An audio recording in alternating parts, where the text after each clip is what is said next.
Business is booming and hotels have never had it so good. We talk about an occupancy rate of about 86%. That's a bit like Bethlehem. The inns are all full. On this week's programme, as room prices skyrocket in Australia's top cities, we ask what hope for the budget traveller. Find out why Cambodia's sacred dancers want to take dinner off the menu, and even if you didn't score a ticket, there's still plenty to do around the London Olympics. That's coming up on Insider Guide.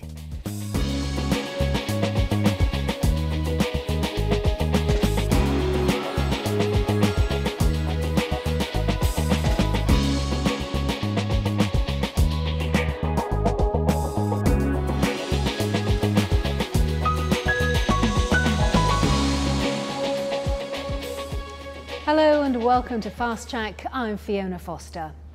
Now, if you've tried to book a hotel room in Australia lately, you'll know that accommodation rates there are at an all-time high. Because of an influx of corporate travellers, hotels in some of the top cities like Perth and Sydney are enjoying high occupancy rates. And as a result, three-star rooms are going for as much as $300 a night. It's now feared that ordinary tourists could be priced out of the market, as Carmen Roberts reports from Sydney.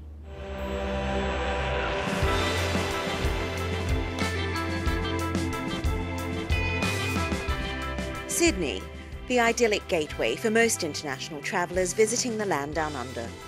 With its iconic opera house and stunning sweeping vistas overlooking Sydney Harbour and Circular Quay, it's a classy destination and one that's certainly not cheap. The Park Hyatt is the newest luxury opening in the city. The 22-year-old hotel was closed last year for renovation and has reinvented itself as possibly the priciest place to lay your head. An entry-level room here starts at around 750 Aussie dollars a night. That's roughly 770 US dollars.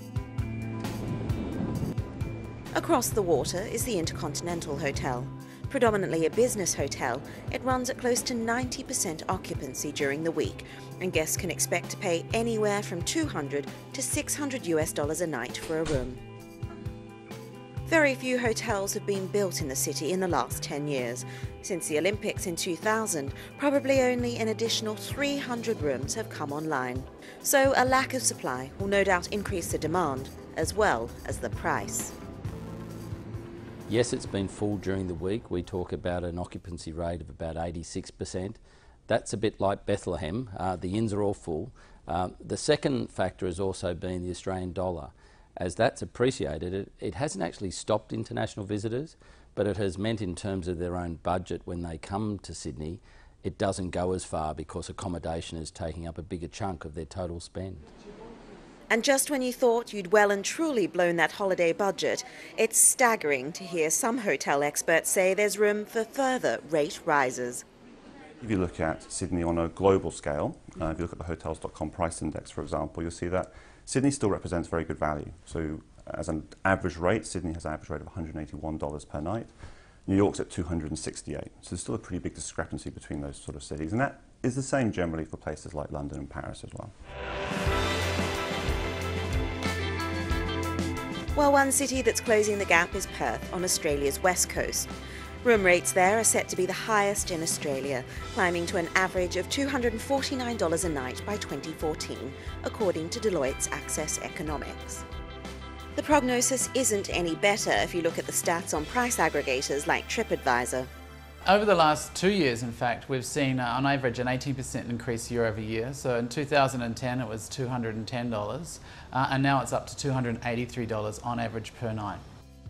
Due to a mining boom and an influx of corporate travellers, Perth hoteliers are able to charge dizzying prices, with three-star hotel rooms often going for as much as 300 US dollars a night, while rates across the board are set to rise as much as 30% this year. We even have major issues around Perth at the moment because of the mining boom. We're actually having a displacement effect where we've got executives and corporates booking those hotels, which have meant people who might be here for a visit or for tourism aren't able to stay at those same places. So there are some supply and demand issues happening in our market at the moment. So, what can you do to ensure you get the best rate if you're booking a hotel in some of these popular city destinations? Firstly, you've got to plan ahead, so you have to book your travel, book your hotel room as far in advance as you can.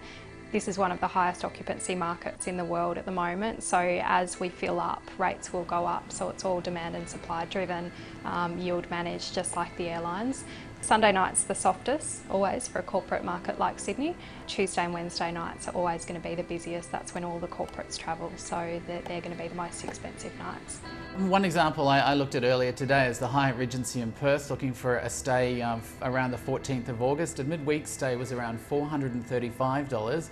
Weekend stay was $220, so that's nearly half price. So you can see there that the business traveller is really driving the demand, not enough rooms, and with properties seeing over 80 to 85% occupancy in the midweeks, definitely the weekend is your time to visit. Remember that hotels do like you to book early, they do like you to stay longer. So be flexible with your dates, make sure you have a look around, because there will be savings there and additional discounts if you are prepared to look at those things. Of course, that's often easier said than done, and booking at least 4 weeks in advance isn't always the way some travellers roll. So what's a savvy traveller to do if your hotel's fully booked by corporate clients, or worse still, you've been priced out of the market? Well, there's a growing number of alternative accommodation options cropping up online, from people renting out rooms to their entire homes at a fraction of the price. Sites like Airbnb are enjoying huge success in cities like Sydney. Since February last year, the number of hosts has grown by more than 250%, while the number of guest nights booked has jumped more than 600%. In Perth, over 8,000 nights have been booked in 2012 alone. That's an increase of almost 200% on the previous year. There's no doubt that serviced apartments, B&Bs, even, again, different internet solutions like stays are being used for people to find a place to rest their head. We talk about from touchdown to lie down, people actually flying into the country to finding a place to stay is really important psychologically about what they think of a city. So if that becomes really difficult, and if people are actually disencouraged about coming to Sydney, that's not good for the whole visitor economy. So we think it's important to get more supply, but there is also a vital role to play for serviced apartments and those other facilities. Despite the high prices, Australia is still proving popular with overseas tourists, and they're coming in by the plane load. With low-cost carriers like AirAsia X and Scoot launching services and bringing in tens of thousands more tourists from Asia, unless more hotels are built, visitors will continue to pay the price. Carmen Roberts in Australia, hoping that one day her budget will stretch to a decent room for the night. So over to you. Have you experienced high room rates in Australia lately? And if so, has it made you shorten your stay or change your holiday plans? Do let us know at our usual address, fasttrack@bbc.com. Now let's have a look at what else has been making news in the travel world this week.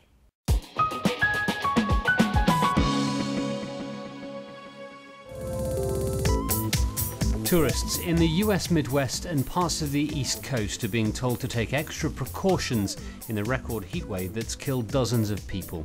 Rangers in Yosemite National Park said people should avoid fast-moving parts of the river when they're attempting to cool down.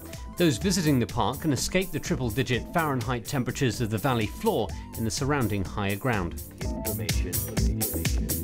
Animal protection groups are condemning plans to fly nearly 150 wild animals from Namibia to a zoo in Cuba.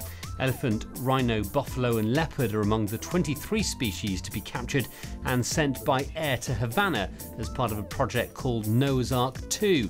Officials say the plans comply with international wildlife rules and will increase the genetic pool of Cuba's animal population. 3, 2, 1. Donald Trump's finally opened his golf course in Scotland after 7 years of rows and controversy. After spending around $150 million, Trump says his Aberdeenshire resort is the world's greatest.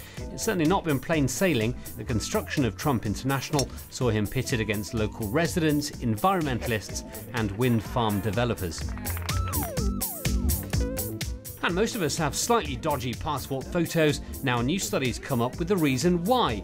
Glasgow University researchers found that when you try to look serious for your passport, you end up completely unrecognisable. They studied a range of pictures and concluded it might just be better if you did a lovely smile instead. Time for a short break now, but do stay with us because coming up, if you prefer Shakespeare to shot put, Michelle's here with her guide to things to see and do if you're avoiding the Olympics. Plus, strictly Cambodian dancing. We meet performers in Siem Reap trying to restore order amongst audiences.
Welcome back. Now, in just a couple of weeks, the world's attention will fall on London as it hosts the 2012 Olympic Games. But what if you're on a visit to the city and the event you came to see is over, or maybe you didn't manage to get tickets at all? Here's Michelle with this month's special edition of Insider Guide.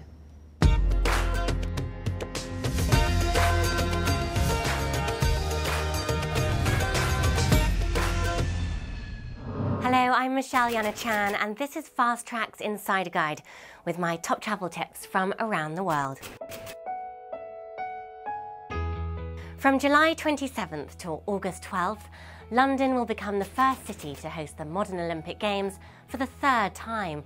But there'll also be a thrilling show on the capital's streets and across the UK with music, arts and cultural events around the country.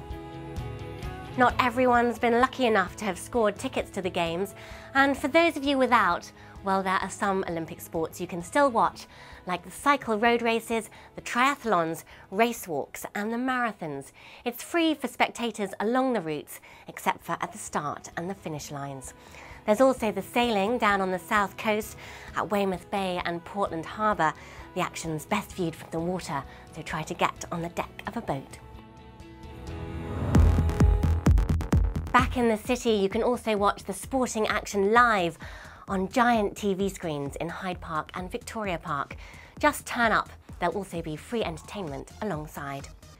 Also in Hyde Park, stop by the summer's Serpentine Gallery Pavilion, this year designed by Ai Weiwei and Herzog & de Meuron, who happened to design the main Olympic stadium at the last Games in Beijing. The pavilion will be there till October 14th. Also look out for the new Serpentine Sackler Gallery, designed by Zaha Hadid, opening soon. Over in Piccadilly, the summer exhibition at the Royal Academy of Arts will continue through August 12th. It's in its 244th year and one of the world's largest open submission contemporary art exhibitions, showcasing both the established and the unknown.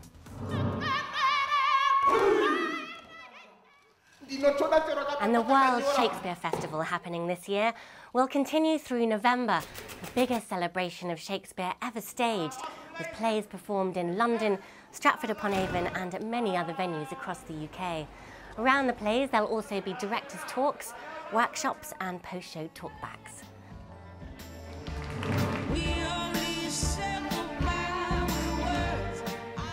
And continuing the great Shakespearean tradition of male performers dressing as women, Drag Divas hits the London Arts Theatre from August 9th till the 25th. The show brings a more contemporary dimension to cross-dressing. Expect the unexpected as incarnations of Lady Gaga and Amy Winehouse take to the stage.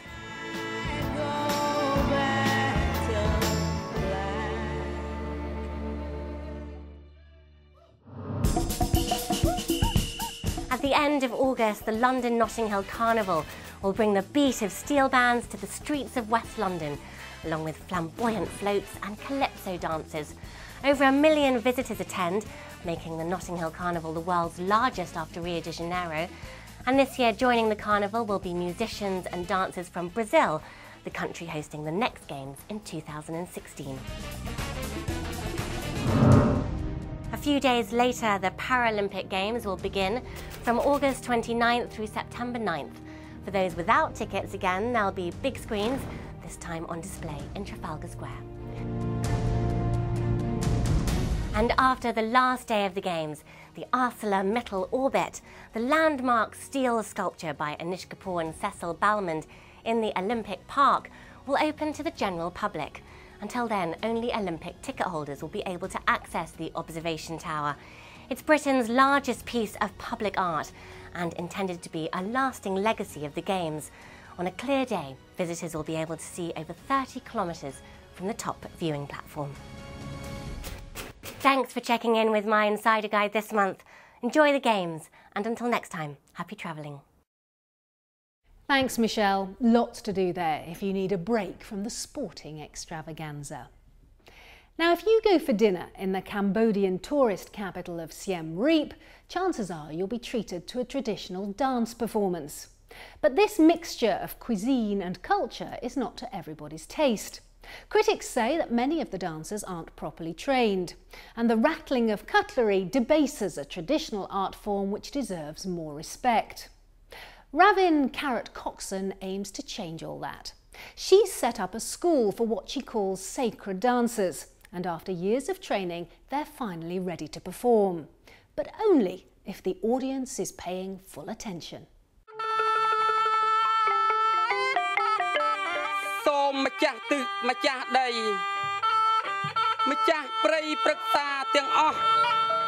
This is a dance school with a difference. These moves haven't been seen in Cambodia, widely at least, for a matter of generations. In fact, they're sacred dances, traditionally performed inside the most important temples in the country. We're about 20 kilometers or so outside the main Angkor temple area here, and these young students have been drawn from the poor villages of Siem Reap province to learn these incredibly important rituals. The school here, the Prariam Bupadevi Dance School and the NKFC Foundation, is teaching the students English language, hygiene, but also, more importantly perhaps, respect for traditional Khmer culture, just like these rituals. This is the first in Cambodia to have a dance school with the same discipline of the Conservatoire in Phnom Penh, offered to rural children. They're very talented, and yes, they need to be, able to be invited, and they need to be acknowledged as a professional troupe. But you see, my drawback is because I am in the village and there's so much competition, they label us as village school, village children, like the poor little kids who don't know anything. But in fact, you are going to be so marveled tomorrow when you're going to see the dance.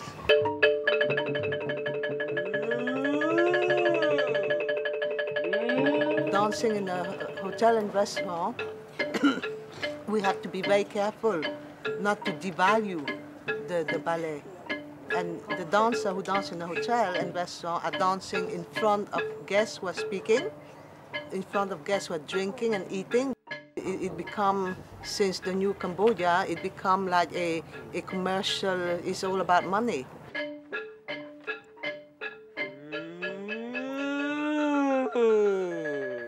For me, it's very sad and very hurtful to see that, most of restaurant and hotel in Siem Reap, you have dancers who are not even fully qualified to dance in public. Even those children, I took them to watch, and they were so horrified because the gesture is wrong, the space is wrong, and they're all adorned with, all the full regalia, which is completely wrong too. So, but, it's all about making money, it's all about to please the tourism industry.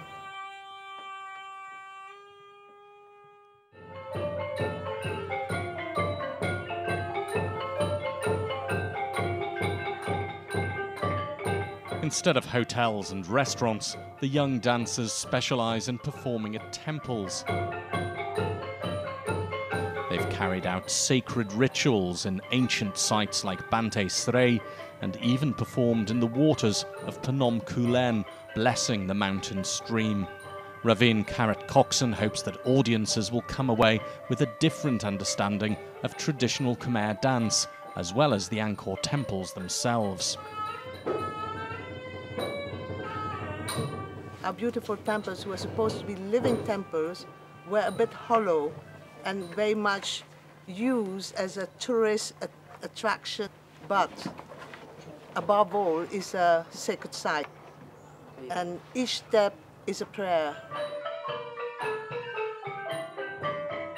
It's taken 5 years for the sacred dancers to get to this point.